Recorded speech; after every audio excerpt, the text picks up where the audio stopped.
Paradise Lost, Book 4, The Argument. Satan, now in prospect of Eden, and nigh the place where he must now attempt the bold enterprise which he undertook alone against God and man, falls into many doubts with himself and many passions, fear, envy, and despair, but at length confirms himself in evil. Journeys on to paradise, whose outward prospect and situation is described, overleaps the bounds, sits in the shape of a cormorant on the tree of life, as highest in the garden to look about him. The garden described, Satan's first sight of Adam and Eve, his wonder at their excellent form and happy state, but with resolution to work their fall. Overhears their discourse, thence gathers that the tree of knowledge was forbidden them to eat of, under penalty of death, and thereon intends to found his temptation by seducing them to transgress. Then leaves them a while to know further of their state by some other means. Meanwhile, Uriel, descending on a sunbeam, warns Gabriel, who had in charge the gate of paradise, that some evil spirit had escaped the deep and passed at noon by his sphere in the shape of a good angel down to paradise, discovered after by his furious gestures in the mount. Gabriel promises to find him out ere morning. Night coming on, Adam and Eve discourse of going to their rest, their bower described, their evening worship. Gabriel, drawing forth his bands of night watch to walk the round of paradise, appoints 2 strong angels to Adam's bower, lest the evil spirit should be there doing some harm to Adam or Eve sleeping. There they find him at the ear of Eve, tempting her in a dream, and bring him, though unwilling, to Gabriel, by whom questioned, he scornfully answers, prepares resistance, but hindered by a sign from heaven, flies out of paradise.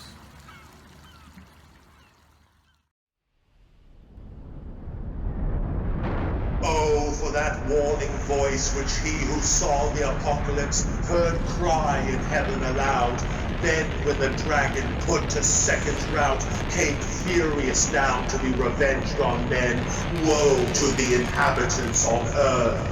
That now, while time was, our first parents had been warned of the coming of their secret foe, and scathed happily so scathed his mortal snare.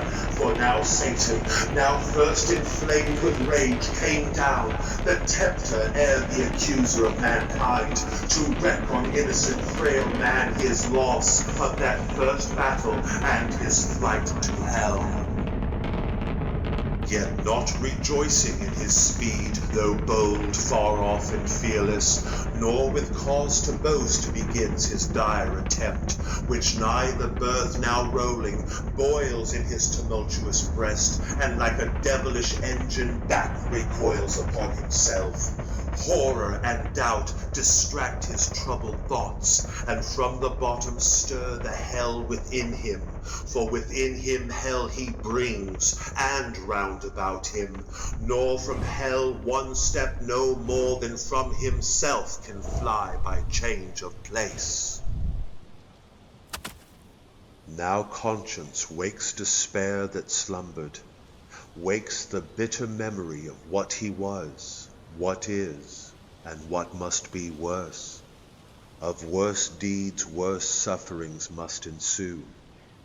Sometimes towards Eden, which now in his view lay pleasant, his grieved look he fixes sad. Sometimes towards heaven, and the full blazing sun, which now sat high in his meridian tower. Then, much revolving, thus in sighs, began. O thou that with surpassing glory crowned, look'st from thy sole dominion like the God of this new world, at whose sight all the stars hide their diminished heads. To thee I call, but with no friendly voice, and add thy name, O sun, to tell thee how I hate thy beams, that bring to my remembrance from what state I fell, how glorious once above thy sphere, till pride and worse ambition threw me down, warring in heaven against heaven's matchless king. Ah, wherefore? He deserved no such return from me, whom he created what I was in that bright eminence, and with his good upbraided none. Nor was his service hard. What could be less than to afford him praise, the easiest recompense, and pay him thanks, how due? Yet all his good proved ill in me, and wrought but malice. Lifted up so high, I stained subjection, and thought one step higher would set me highest, and in a moment quit the debt immense of endless gratitude so burthensome, still paying, still to owe. Forgetful what from him I still received, and understood not that a grateful mind by owing owes not, but still pays, at once indebted and discharged. What burden then? Oh, had his powerful destiny ordained me some inferior angel, I had stood then happy. No unbounded hope had raised ambition. Yet why not? Some other power as great might have aspired, and me, though mean, drawn to his part. But other powers as great fell not, but stand unshaken, from within or from without, to all temptations armed. Hadst thou the same free will and power to stand? Thou hadst. Whom hast thou then, or what to accuse, but heaven's free love dealt equally to all?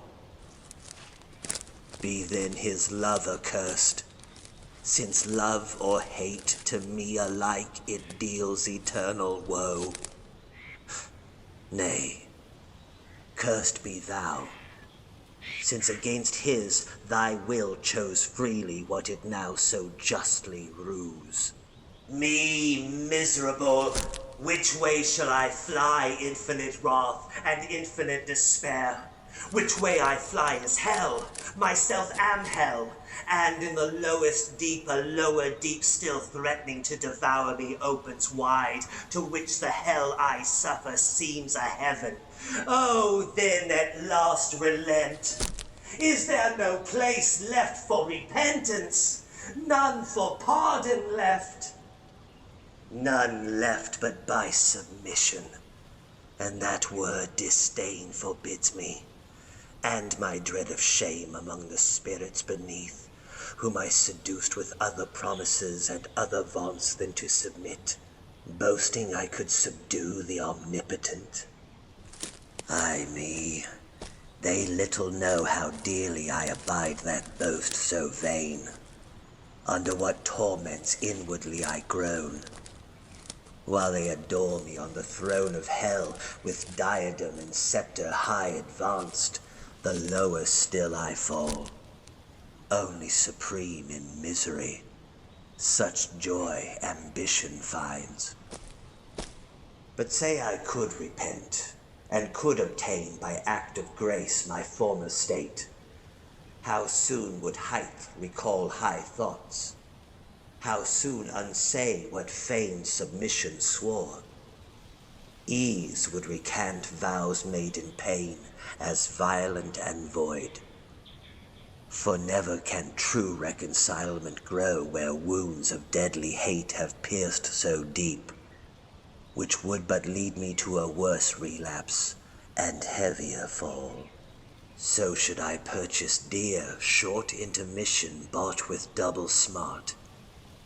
This knows my punisher, therefore as far from granting he, as I from begging peace. All hope excluded thus, behold instead of us outcast, exiled, his new delight mankind created, and for him this world. So farewell hope, And with hope, farewell fear. Farewell remorse, all good to me is lost. Evil be thou my good. By thee at least divided empire with heaven's king I hold by thee, and more than half perhaps will reign, as man ere long and this new world shall know.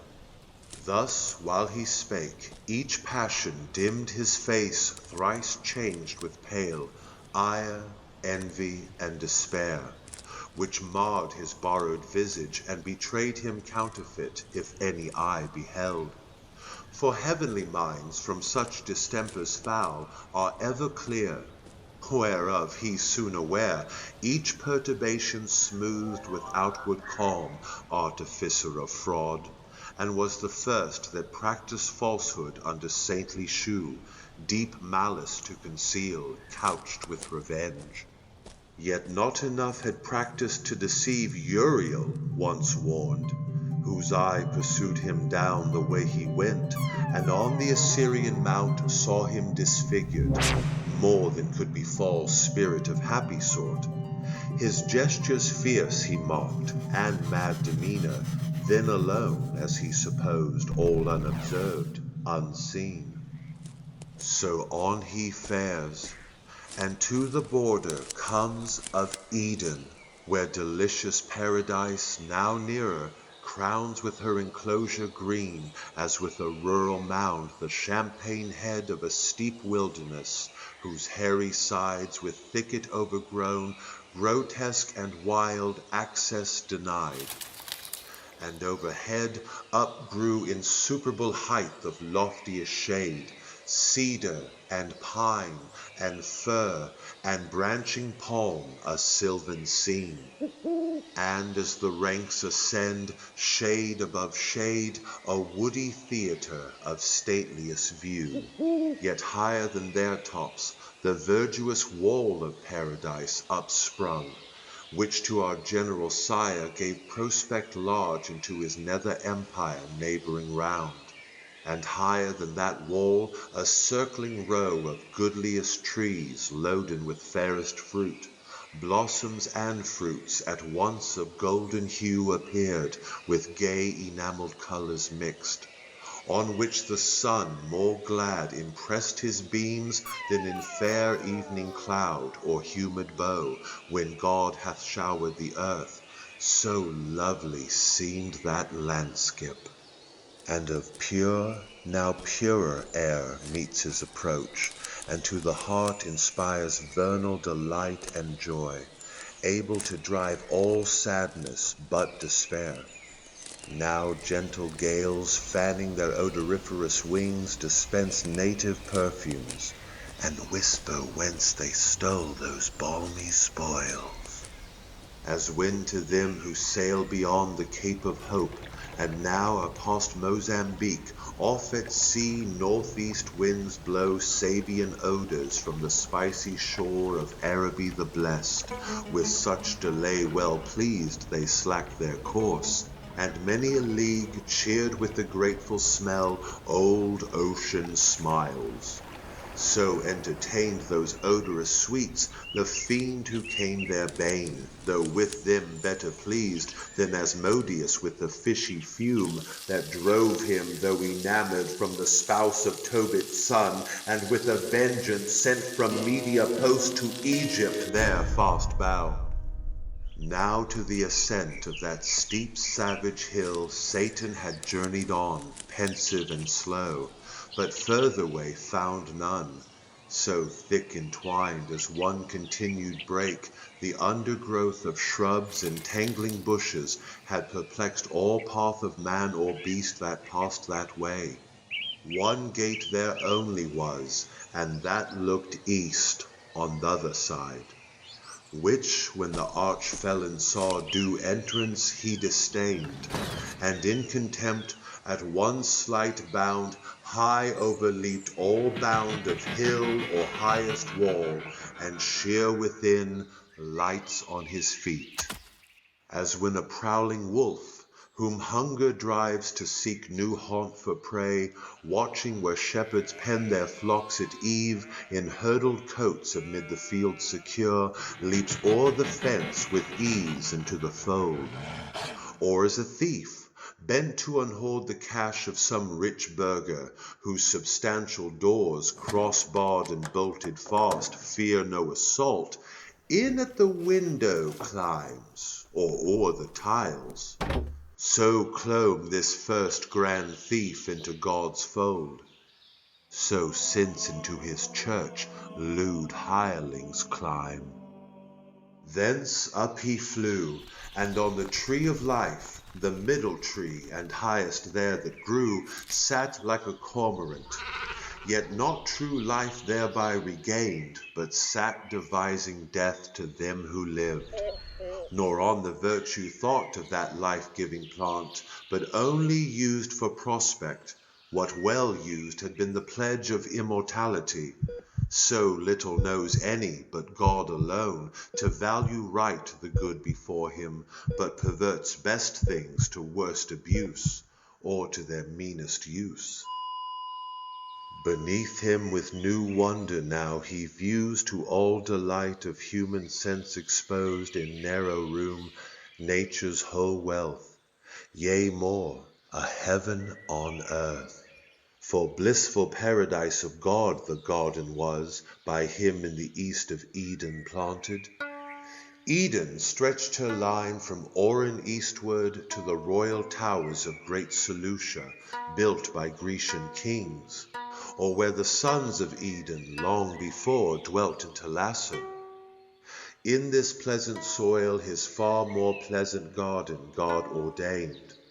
Out of the fertile ground he caused to grow all trees of noblest kind for sight, smell, taste, and all amid them stood the tree of life, high eminent, blooming ambrosial fruit of vegetable gold. And next to life, our death, the tree of knowledge grew fast by. Knowledge of good bought dear by knowing ill. Southward through Eden went a river large, nor changed his course, but through the shaggy hill passed underneath engulfed.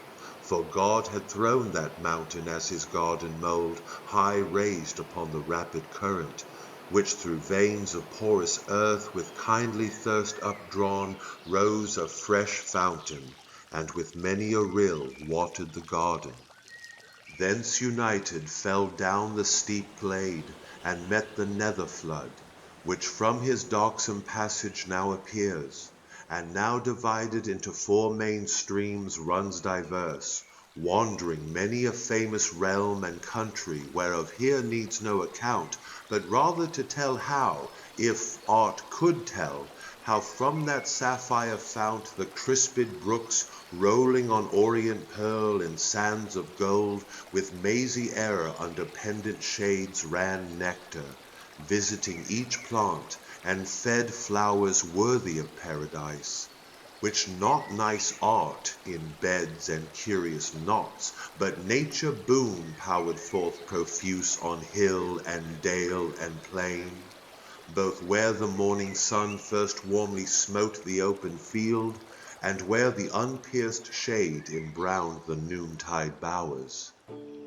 Thus was this place, a happy rural seat of various view. Groves whose rich trees wept odorous gums and balm, others whose fruit burnished with golden rind hung amiable, Hesperian fables true, if true, here only, and of delicious taste.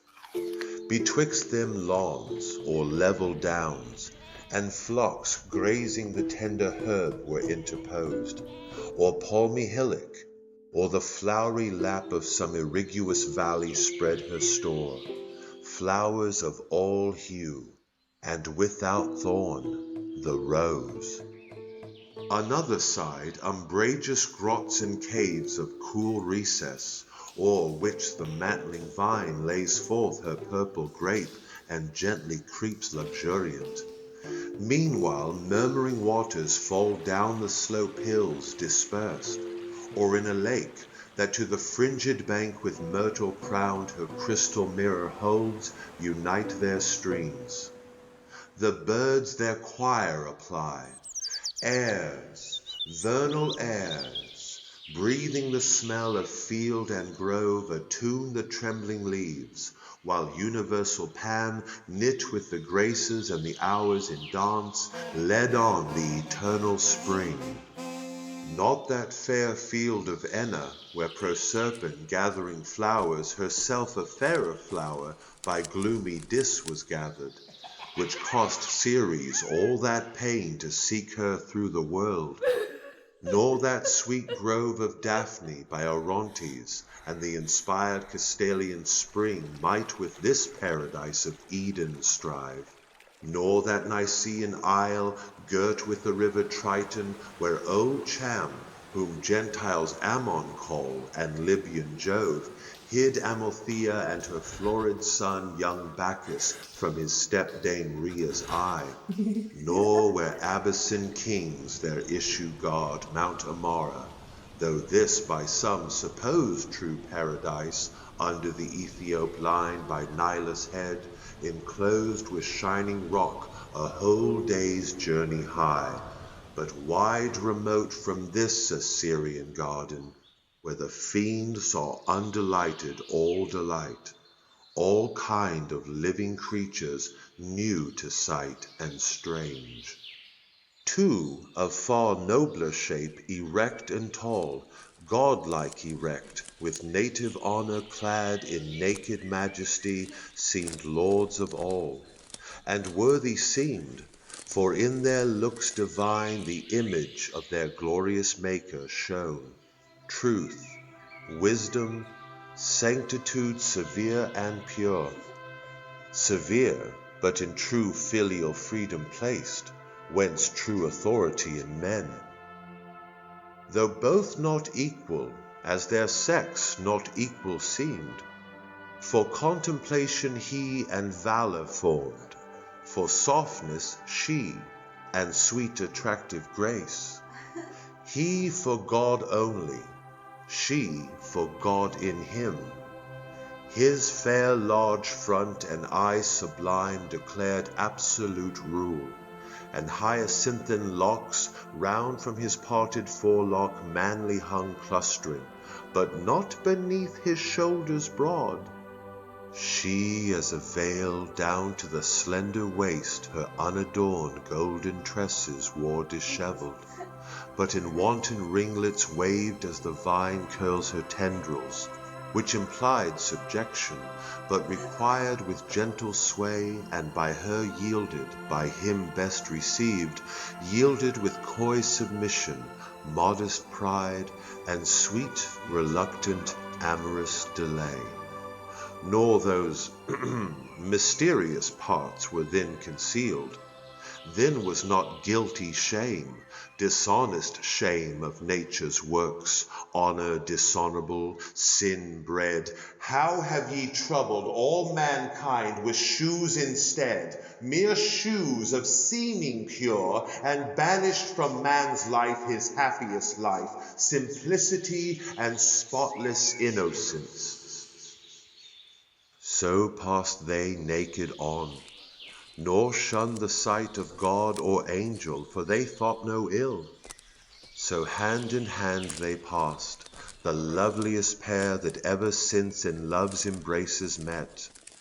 Adam, the goodliest man of men since born his sons, the fairest of her daughters, Eve. Under a tuft of shade that on a green stood whispering soft, by a fresh fountain side they sat them down, and after no more toil of their sweet gardening labor, then sufficed to recommend cool zephyr, and made ease more easy, wholesome thirst and appetite more grateful, to their supper fruits they fell, nectarine fruits which the compliant boughs yielded them, sighed long as they sat reclined on the soft downy bank damasked with flowers. the savory pulp they chew, and in the rind, still as they thirsted, scoop the brimming stream. Nor gentle purpose, nor endearing smiles wanted, nor youthful dalliance as beseems fair couple, linked in happy nuptial league, alone as they. About them frisking played all beast of the earth, since wild, and of all chase in wood or wilderness, forest or den. Sporting the lion ramped, and in his paw dandled the kid. Bears, tigers, ounces, pards gamboled before them.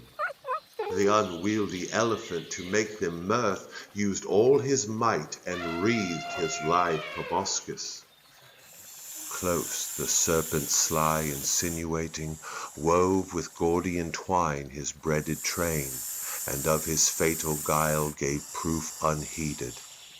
Others on the grass couched, and now filled with pasture gazing sat, or bedward ruminating. For the sun declined was hasting now with prone career to the ocean isles, and in the ascending scale of heaven the stars that usher evening rose, when Satan, still in gaze, as first he stood, scarce thus at length failed speech recovered sad. O hell! What do mine eyes with grief behold into our room of bliss, thus high advanced, creatures of other mould? Earth-born perhaps, not spirits, yet two heavenly spirits bright, little inferior, whom my thoughts pursue with wonder, and could love, so lively shines in them divine resemblance, and such grace the hand that formed them on their shape hath poured. Ah, gentle pair, ye little think how nigh your change approaches, when all these delights will vanish and deliver ye to woe. More woe, the more your taste is now of joy. Happy, but for so happy ill secured long to continue, and this high seat your heaven, ill fenced for heaven to keep out such a foe as now is entered, yet no purposed foe to you whom I could pity thus forlorn, though I unpitied.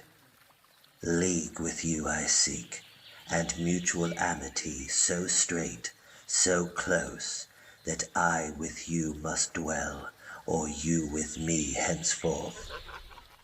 My dwelling haply may not please like this fair paradise your sense, yet such accept your Maker's work.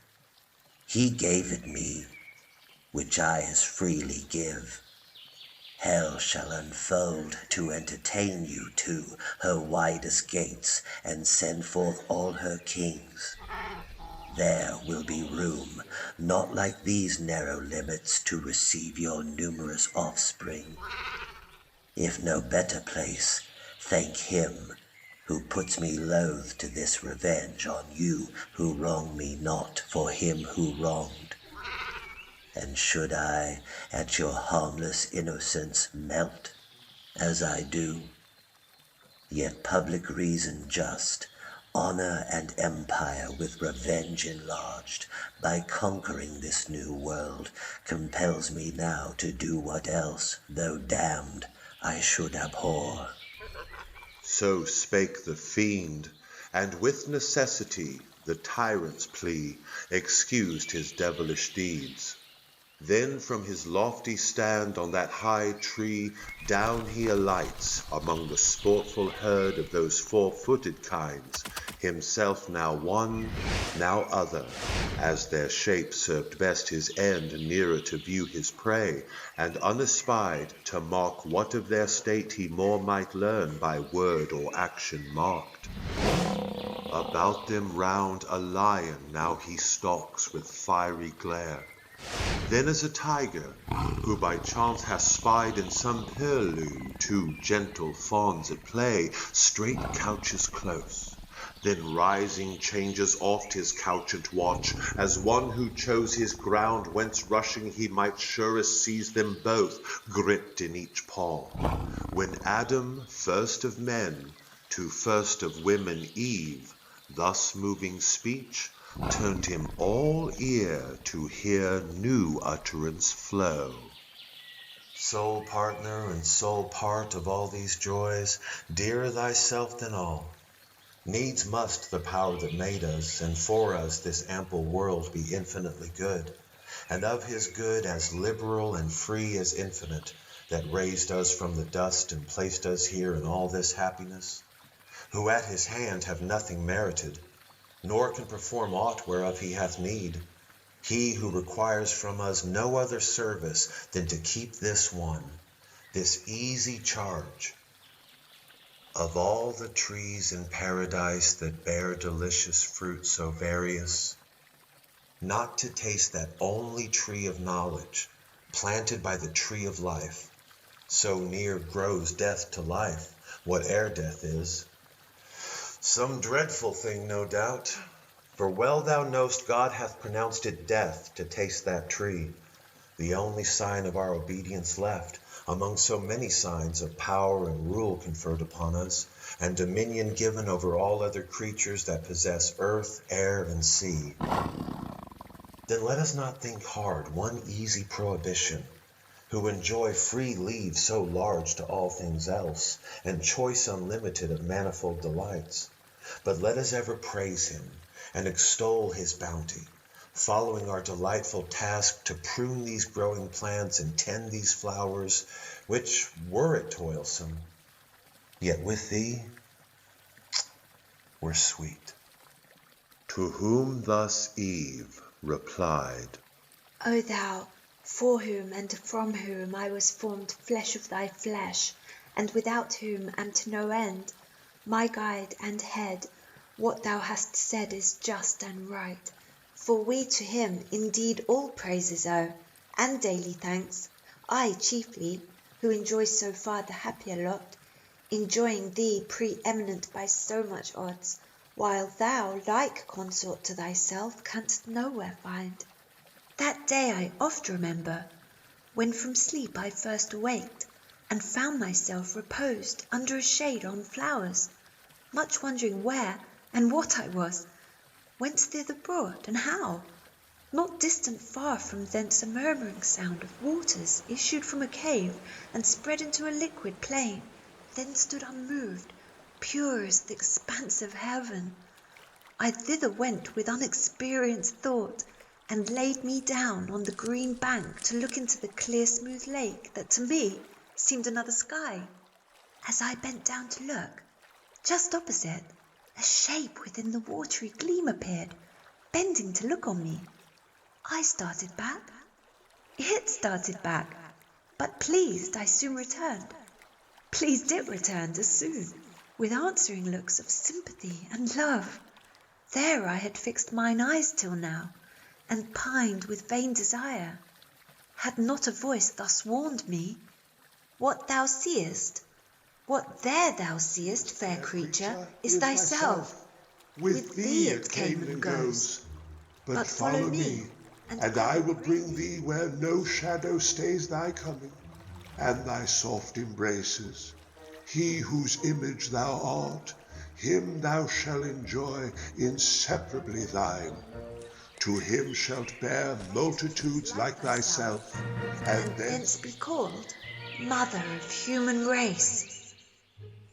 What could I do but follow straight, invisibly thus led, till I espied thee, fair indeed and tall, under a platen, yet methought less fair, less winning soft, less amiably mild than that smooth watery image.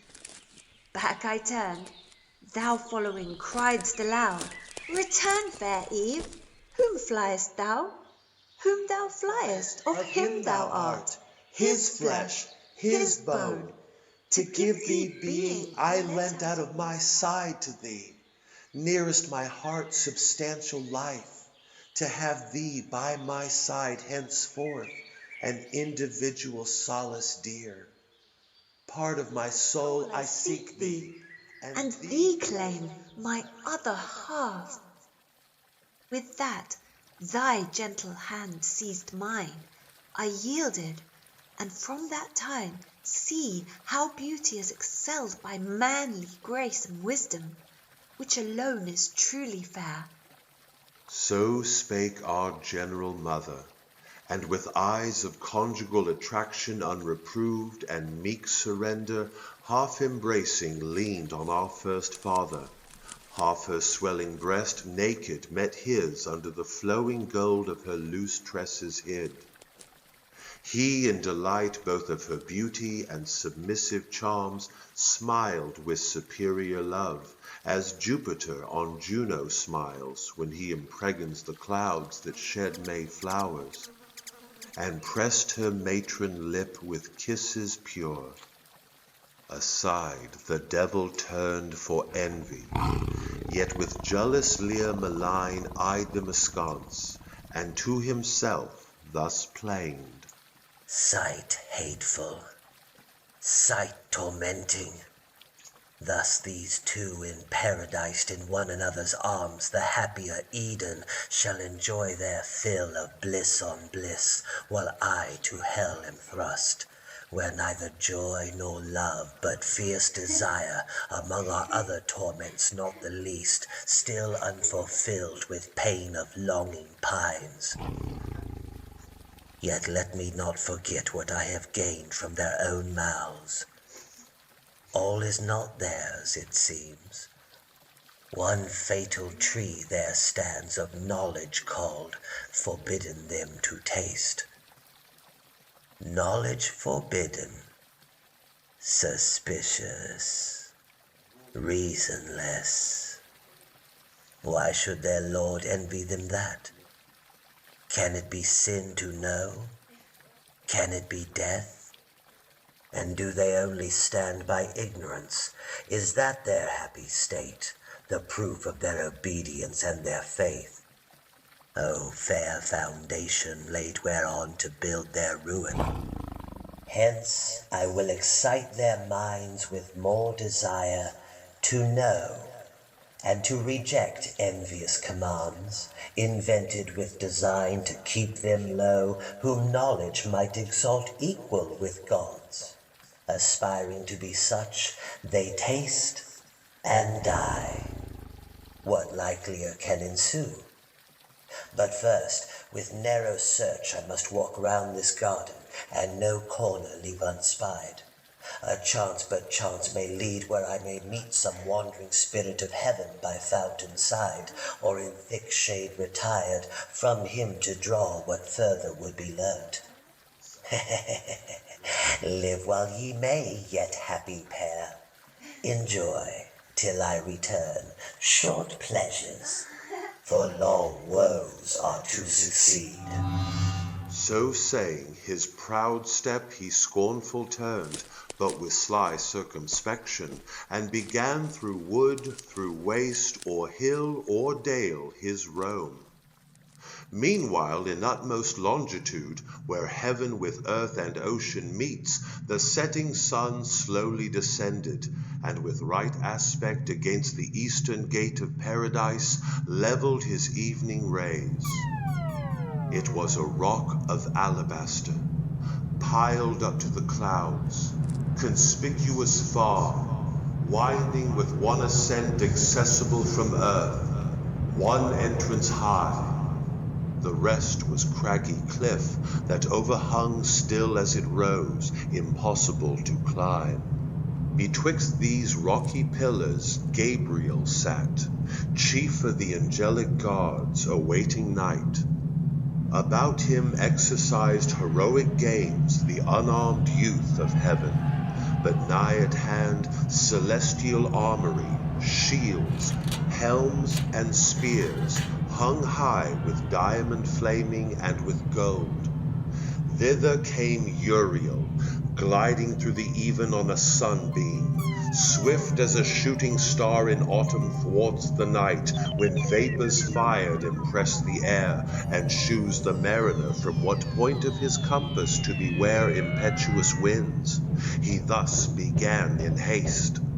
Gabriel, to thee thy course by lot hath given charge and strict watch, that to this happy place no evil thing approach or enter in.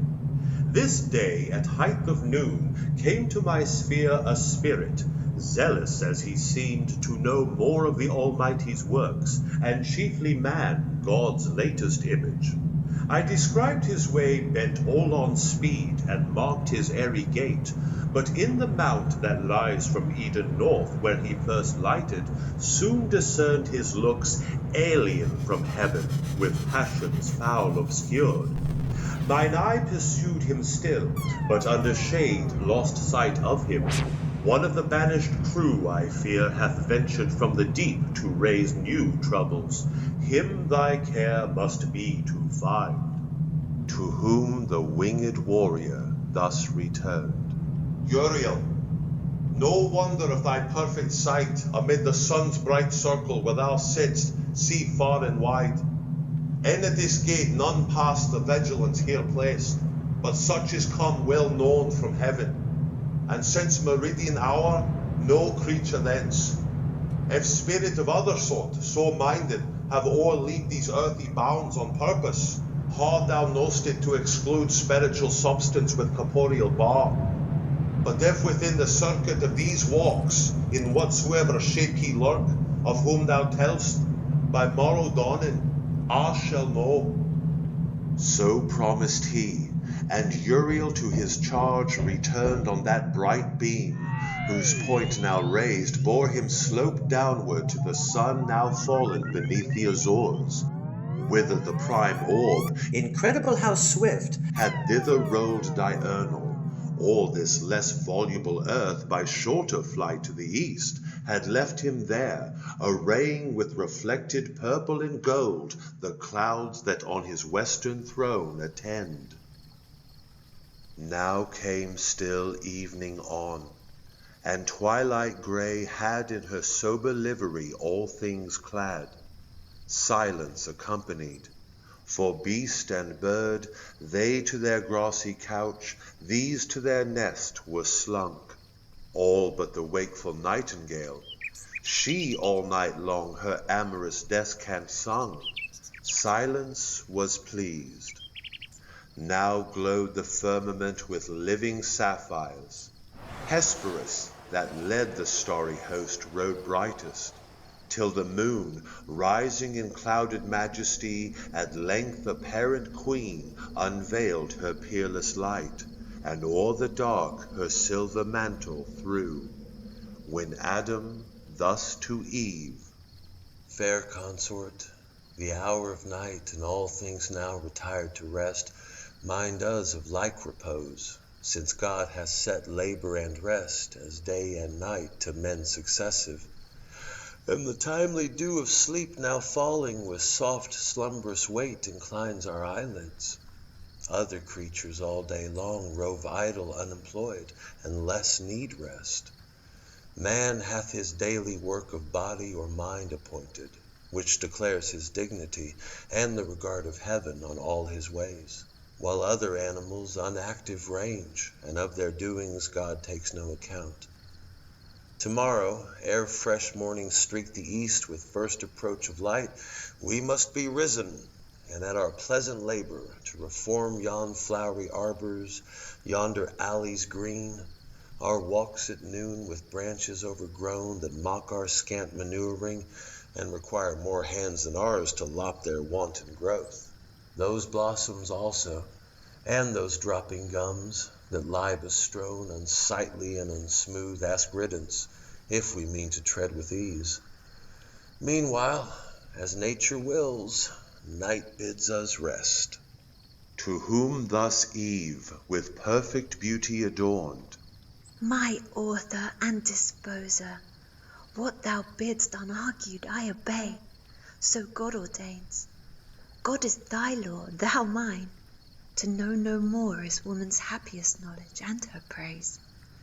With thee conversing, I forget all time, all seasons and their change, all please alike. Sweet is the breath of morn, her rising sweet with charm of earliest birds. Pleasant the sun, when first on this delightful land he spreads his orient beams, on herb, tree, fruit, and flower, glistering with dew. Fragrant the fertile earth after soft showers, and sweet the coming on of grateful evening mild. Then silent night with this her solemn bird, and this fair moon, and these the gems of heaven her starry train. But neither breath of morn when she ascends with charm of earliest birds, nor rising sun on this delightful land, nor herb, fruit, flower, glistering with dew, nor fragrance after showers, nor grateful evening mild, nor silent night with this her solemn bird, nor walk by moon or glittering starlight without thee is sweet. But wherefore all night long shine these? For whom this glorious sight, when sleep hath shut all eyes? To whom our general ancestor replied, Daughter of God and man, accomplished Eve, those have their course to finish round the earth by morrow evening, and from land to land in order, though to nations yet unborn, ministering light prepared, they set and rise, lest total darkness should by night regain her old possession, and extinguish life in nature and all things, which these soft fires not only enlighten, but with kindly heat of various influence foment and warm, temper or nourish, or in part shed down their stellar virtue on all kinds that grow on earth, made hereby apter to receive perfection from the sun's more potent ray. These then, though unbeheld in deep of night, shine not in vain, nor think, though men were none, that heaven would want spectators, God want praise. Millions of spiritual creatures walk the earth unseen, both when we wake and when we sleep. All these with ceaseless praise his works behold both day and night. How often from the steep of echoing hill or thicket have we heard celestial voices to the midnight air, sole, or responsive each to other's note, singing their great Creator. Oft in bands while they keep watch, or nightly rounding walk with heavenly touch of instrumental sounds in full harmonic number joined, their songs divide the night, and lift our thoughts to heaven. Thus talking, hand in hand alone, they passed on to their blissful bower. It was a place chosen by the sovereign planter when he framed all things to man's delightful use. The roof of thickest covert was inwoven shade, laurel and myrtle, and what higher grew of firm and fragrant leaf. On either side acanthus, and each odorous bushy shrub fenced up the verdant wall.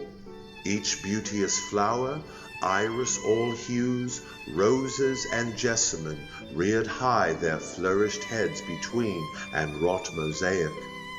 Underfoot the violet, crocus, and hyacinth with rich inlay broidered the ground, more colored than with stone of costliest emblem. Other creature here, beast, bird, insect, or worm, durst enter none, such was their awe of man. In shadier bower, more sacred and sequestered, though but feigned, Pan or Sylvanus never slept, nor nymph, nor Faunus haunted. Here in close recess with flowers, garlands, and sweet-smelling herbs, espoused Eve decked first her nuptial bed, and heavenly choirs the Hymenaean sung, what day the genial angel to our sire brought her in naked beauty, more adorned, more lovely than Pandora, whom the gods endowed with all their gifts. And oh, too like in sad event, when to the unwiser son of Japhet, brought by Hermes, she ensnared mankind with her fair looks, to be avenged on him who had stole Jove's authentic fire. Thus at their shady lodge arrived, both stood, both turned, and under open sky adored the God that made both sky, air, earth, and heaven, which they beheld, the moon's resplendent globe and starry pole. Thou also madest the night, Maker omnipotent, and thou the day, which we in our appointed work employed, have finished happy in our mutual help and mutual love, the crown of all our bliss ordained by thee, and this delicious place for us too large, where thy abundance wants partakers, and uncropped falls to the ground. But thou hast promised from us to a race to fill the earth, who shall with us extol thy goodness infinite, both when we wake and when we seek, as now, thy gift of sleep. This said unanimous, and other rites observing none, but adoration pure, which God likes best, into their inmost bower handed they went, and eased the putting off these troublesome disguises which we wear. Straight side by side were laid, nor turned I ween Adam from his fair spouse, nor Eve the rites mysterious of connubial love refused. Whatever hypocrites austerely talk of purity and place and innocence, defaming as impure what God declares pure, and commands to some, leaves free to all. Our Maker bids increase. Who bids abstain but our destroyer, foe to God and man?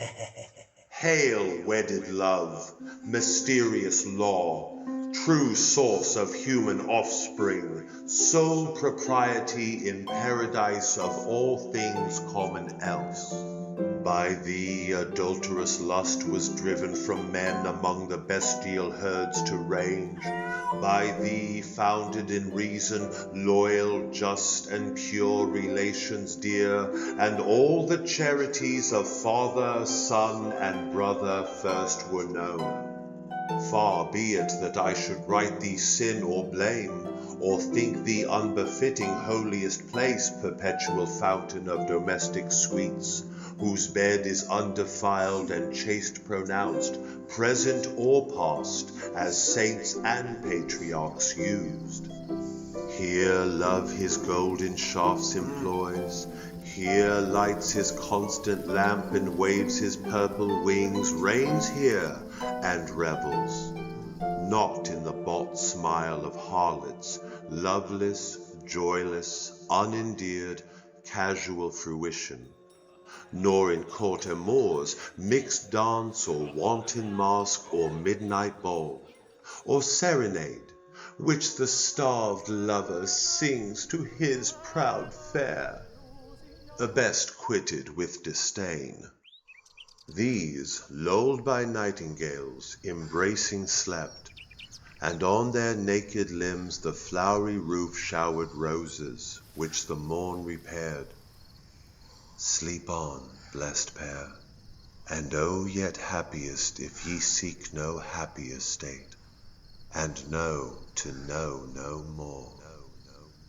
Now had night measured with her shadowy cone halfway uphill this vast sublunar vault, and from their ivory port the cherubim forth issuing at the accustomed hour stood armed to their night watches in warlike parade, when Gabriel to his next in power thus spake. Uriel, half these draw off and coast the south with strictest watch. These other wheel the north. Our circuit meets full west. As flame they part, half wheeling to the shield, half to the spear. From these 2 strong and subtle spirits he called that near him stood, and gave them thus in charge. Uriel and Zephon, with winged speed, search through this garden. Leave unsearched no nook, but chiefly where those 2 fair creatures lodge, now laid perhaps asleep secure of harm. This evening from the sun's decline arrived who tells of some infernal spirit seen hitherward bent, who could have thought, escaped the bars of hell, on Erin bad no doubt. Such will ye find, seize fast, and hither bring. So saying, on he led his radiant files, dazzling the moon. These to the bower direct, in search of whom they sought. Him there they found, squat like a toad, close at the ear of Eve, essaying by his devilish art to reach the organs of her fancy, and with them forge illusions as he list, phantasms and dreams.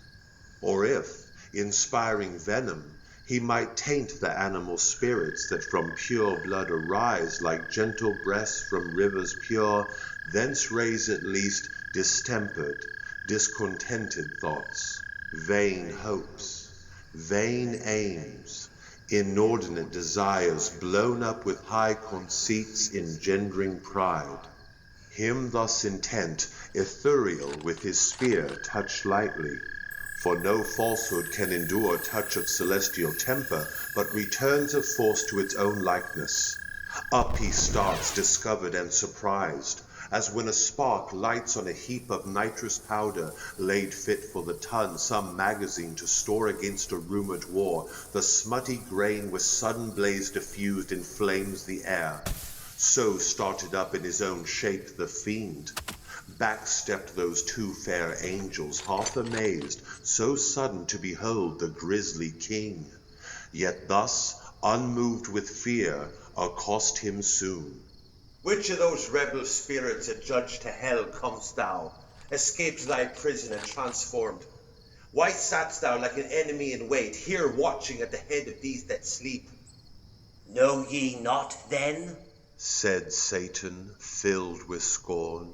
Know ye not me? Ye knew me once, no mate for you, there sitting where ye durst not soar. Not to know me argues yourselves unknown, the lowest of your throng. Or if ye know, why ask ye? And superfluous begin your message, like to end as much in vain. To whom thus Zephon, answering scorn with scorn. Think not, revolted spirit, thy shape the same, or undiminished brightness, to be known as when thou stoodst in heaven, upright and pure. That glory then, when thou no more wast good, departed from thee, and thou resemblest now thy sin, and place of doom, obscure and foul. But come, for thou be sure shalt give account to him who sent us, whose charge is to keep this place inviolable, and these from harm. So spake the cherub, and his grave rebuke, severe in youthful beauty, added grace invincible. Abashed the devil stood, and felt how awful goodness is, and saw virtue in her shape how lovely, saw and pined his loss, but chiefly to find here observed his lustre visibly impaired, yet seemed undaunted. If I must contend, said he, best with the best, the sender, not the sent, or all at once, more glory will be won, or less be lost. Thy fear, said Zephon bold, will save us trial what the least can do single against thee wicked, and thence weak. The fiend replied not, overcome with rage, but like a proud steed reined went haughty on, champing his iron curb. To strive or fly he held it vain. Awe from above had quelled his heart, naught else dismayed. Now drew they nigh the western point, where those half-rounding guards just met, and closing stood in squadron joined, awaiting next command. To whom their chief Gabriel from the front thus called aloud. O friends, I hear the tread of nimble feet hasting this way, and now by glimpse discern Uriel and Zephon through the shade, and with them comes a third, of regal port, but faded splendor wan, who by his gait and fierce demeanor seems the prince of hell. Not likely to part hence without contest. Stand firm, for in his look defiance lowers. He scarce had ended when those two approached and brief related whom they brought, where found, how busied, in what form and posture couched. To whom with stern regard thus Gabriel spake. Why hast thou, Satan, broke the bounds prescribed to thy transgressions, and disturbed the charge of others, who approve not to transgress by thy example, but have power and right to question thy bold entrance on this place, employed, it seems, to violate sleep, and those whose dwelling God hath planted here in bliss. To whom thus Satan with contemptuous brow. Gabriel, thou hadst in heaven the esteem of wise, and such I held thee. But this question asked puts me in doubt. Lives there who loves his pain? Who would not, finding way, break loose from hell, though thither doomed? Thou wouldst thyself, no doubt, and boldly venture to whatever place farthest from pain, where thou mightst hope to change torment with ease, and soonest recompense dole with delight, which in this place I sought. To thee no reason, who knowst only good, but evil hast not tried, and wilt object his will who bound us? Let him sure bar his iron gates, if he intends our stay in that dark durance. Thus much what was asked. The rest is true, they found me where they say, but that implies not violence or harm. Thus he, in scorn, the warlike angel moved, disdainfully half smiling, thus replied. O loss of one in heaven to judge of wise, since Satan fell, whom folly overthrew, and now returns him from his presence scaped, gravely in doubt whether to hold them wise or not, who ask what boldness brought him hither unlicensed, from his bounds in hell prescribed. So wise he judges it to fly from pain, however, and escape his punishment. So judge thou still, presumptuous, till the wrath which thou incurst by flying meet thy flight sevenfold, and scourge that wisdom back to hell, which taught thee yet no better, that no pain can equal anger infinite provoked. But wherefore thou alone? Wherefore with thee came not all hell broke loose? Is pain to them less pain, less to be fled? Or thou than they less hardy to endure? Courageous chief, the first in flight from pain, hadst thou alleged to thy deserted host this cause of flight, thou surely hadst not come sole fugitive. To which the fiend thus answered, frowning stern. Not that I less endure, or shrink from pain, insulting angel. Well thou knowst I stood thy fiercest, when in battle to thy aid the blasting volleyed thunder made all speed, and seconded thy else not dreaded spear. But still, thy words at random, as before, argue thy inexperience, what behooves from hard essays and ill successes past, a faithful leader, not to hazard all through ways of danger by himself untried. I, therefore, I alone first undertook to wing the desolate abyss and spy this new created world, whereof in hell fame is not silent, here in hope to find better abode, and my afflicted powers to settle here on earth, or in mid-air, though for possession put to try once more what thou and thy gay legions dare against, whose easier business were to serve their Lord high up in heaven, with songs to hymn his throne, and practice distances to cringe, not fight. To whom the warrior angel soon replied. To say, and straight unsay, pretending first wise to fly pain, professing next the spy, argues no leader, but a liar traced Satan. And couldst thou faithful add, sacred name of faithfulness profaned, faithful to whom? To thy rebellious crew? Army of fiends, fit body to fit head. Was this your discipline and faith engaged, your military obedience, to dissolve allegiance to the acknowledged power supreme? And thou, sly hypocrite, who now would seem patron of liberty, who more than thou once fawned and cringed and servilely adored heaven's awful monarch, wherefore button hope to dispossess him and thyself to reign? But mark what I read thee now. Avaunt, fly thither whence thou fledst.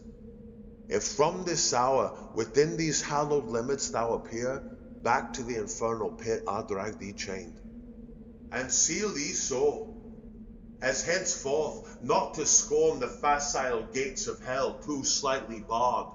So threatened he, but Satan to no threats gave heed, but waxing more in rage replied, Then when I am thy captive, talk of chains, proud libertary cherub, but ere then far heavier load thyself expect to feel from my prevailing arm, though heaven's king ride on thy wings, and thou with thy compeers, used to the yoke, drawst his triumphant wheels in progress through the road of heaven star-paved. While thus he spake, the angelic squadron bright turned fiery red, sharpening in mooned horns their phalanx, and began to hem him round with ported spears, as thick as when a field of Ceres, ripe for harvest, waving bends her bearded grove of ears, which way the wind sways them. The careful ploughman doubting stands, lest on the threshing floor his hopeful sheaves prove chaff.